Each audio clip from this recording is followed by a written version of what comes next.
kesempatan yang diberikan Allah untuk memperbaiki kualitas dan kuantitas ibadah mahdhah.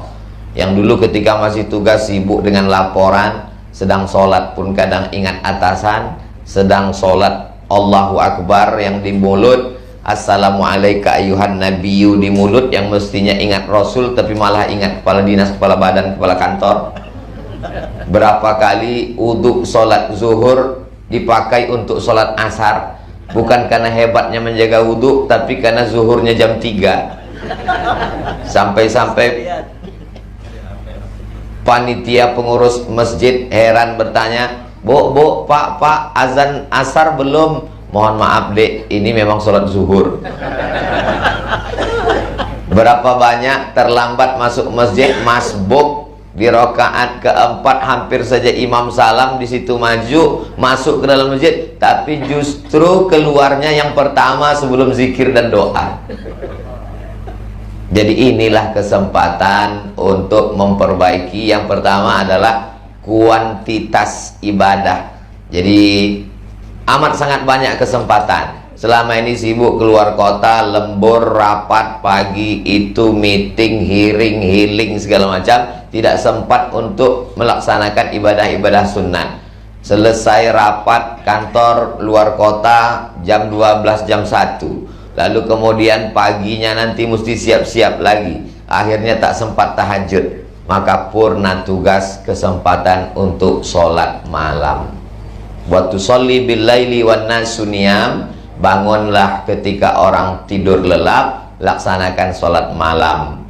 Ada jam waker yang bisa membangunkan kita. TV juga bisa di setel. Tidak lagi ada alasan kalau orang zaman dulu menunggu ayam berkokok, ternyata ayam pun kesiangan juga sekarang. Maka pada waktu malam itu di setel lah semuanya.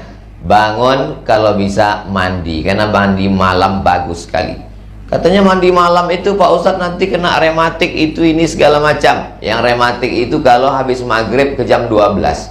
Tapi kalau jam 1 menjelang ke subuh bagus sekali, kita segar. Kalau kita bangun itu keringat keluar dari tubuh kita, melekat, bau dan lain sebagainya. Maka kalau kita mandi fresh, segar. Bahkan ada sekarang ada yang disebut dengan terapi mandi malam. Maka setelah kita mandi bersih, bagus dengan air dingin. Karena kalau dengan air panas, itulah maka banyak orang bule itu kulitnya rusak, peredaran darah tidak normal. Kenapa? Karena airnya tidak normal. Tapi mungkin Bukit Tinggi terlalu dingin, jangan sampai merasakan mandi dengan air es, hangat-hangat dikit tapi jangan sampai terlalu panas. Lalu kemudian setelah mandi bersih segar, sholat yang pertama dilaksanakan adalah sholat sunat wudhu. Nabi pernah memanggil Bilal, muazzin, Bilal sini sekejap. Ada apa ya Rasulullah? Sami'tu daffana 'alaika baina yadayya fil jannah. Aku dengar suara gesekan sendalmu di surga. Orang yang masih di dunia, sendalnya sudah masuk surga. Makanya kalau mana tahu nanti setelah purna bakti rajin pengajian tiba-tiba keluar dari masjid sendal hilang, jangan sedih, berarti udah masuk surga duluan. Aku mendengar suara sendalmu di surga wahai Bilal. Apa amalanmu wahai Bilal? Kata Bilal, aku tidak pernah meninggalkan sholat sunat wudhu 2 rakaat. Perti Persatuan Tarbiyah Islamiyah Inyak Candoang, Inyak Jaho, itu kaum tua pakai talafuz bin niat, usolli sunnatal wudu raka'ataini lillahi ta'ala. Tapi Muhammadiyah kaum muda tidak melafazkan niat. Niat cukup dalam hati. Kalau kebetulan basic pendidikan Bapak Ibu Tawalib Padang Panjang, basic Muhammadiyah, tidak usah lafazkan niat, ikut saja. Tapi kalau Perti Al-Wasliyah, Nahdlatul Ulama melafazkan niat, lafazkanlah niat. Yang penting sholat sunat. Ini banyak sekarang orang yang setelah purna tugas tidak punya basic agama sebenarnya, tapi setelah purna tugas ikut pengajian, tidak menyibukkan diri dengan ibadah sunat, malah sibuk mengkaji usolli. Sementara dia tidak punya keahlian di bidang itu. Nahwu tidak bisa, shorof tidak bisa, fikih tidak bisa, qawaidul fikih tidak tahu, mustalah istilah-istilah fikih tak tahu, tapi malah sibuk membahas usoli tak usoli. Itu pembahasan yang berat. Pembahasan masalah hukum fikih, akidah, usoli itu teknis, pembahasan itu berat. Yang berat itu biar aku aja. Ibu tinggal, bapak tinggal pilih. Kalau mau pakai usoli, pakai usoli. Tidak pakai usoli, tidak pakai usoli. Dua-duanya ijtihad ulama, dua-duanya baik. Jadi kalau kebetulan basic pendidikannya adalah kaum tua, usolli sunnatal wudu raka'ataini lillahi ta'ala. Saya tidak dididik pakai itu Pak Ustadz. Ya tidak usah, tidak apa-apa. Allahu Akbar. Aku tidak pakai usolli tadi. Niat itu di dalam, tidak berbunyi, tidak bersuara. Ustadz Somad kalau sholat pakai usolli, pakai. Kenapa Ustadz pakai usolli? Mungkin tadi ambo habis buka handphone, habis nonton TV, kadang hati berbolak-balik. Allahu Akbar. Sholat apa tadi? Sholat duha apa sholat tahajud? Sholat qobliyah apa sholat ba'diyah? Karena hati saya tak kuat, menguatkan hati saya kuatkan. Saya sholat sunat wudu, usolli sunnatal wudu. Berapa rakaat? Raka'ataini lillahi ta'ala. Allahu Akbar. Ayatnya bebas. Kadang jamaah ini selalu menanyakan sesuatu yang sebetulnya sudah jelas. Ayatnya Pak Ustadz? Iya, ayat yang itu juga lah, kul huwallah.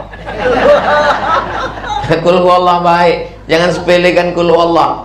Ada sahabat Nabi sholat dari mulai ba'da isya sampai subuh, tahajud sepanjang malam, ayatnya tidak ganti-ganti, kul huwallah terus. Diadukan ke Nabi, ya Rasulullah, ini ada sahabat aneh, satu malam sholat ayatnya kul huwallah tak ganti-ganti. Kata Nabi, innaha la ta'dilu sulusal Quran. Itulah orang yang membaca satu surat sama dengan sepertiga Al-Quran, maka bolak-balik membaca kul huwallah, bolak-balik khatam Al-Quran.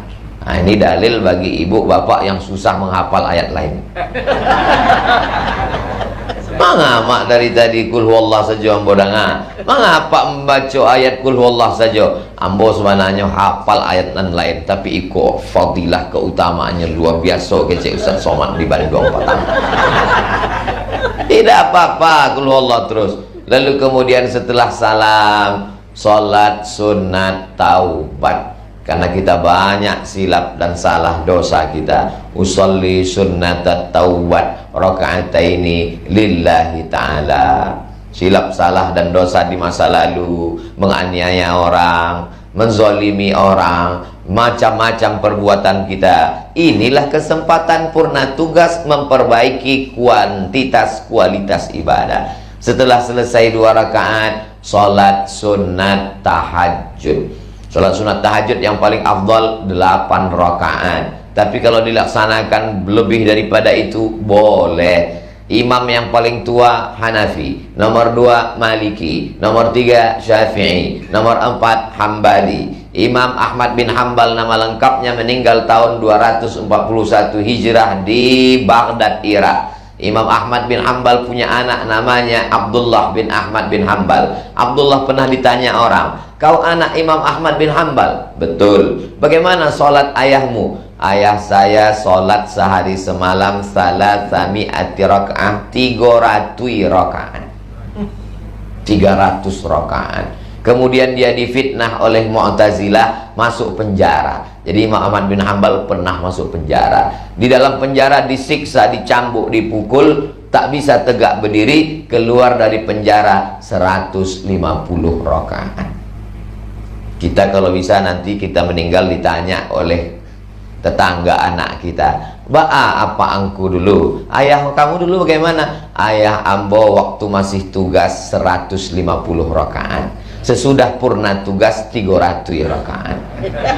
Jangan sampai anak cucu kita ditanya orang, gimana bapak kamu dulu? Ibadahnya biasa aja, tapi duduk di depan TV sinetronnya luar biasa.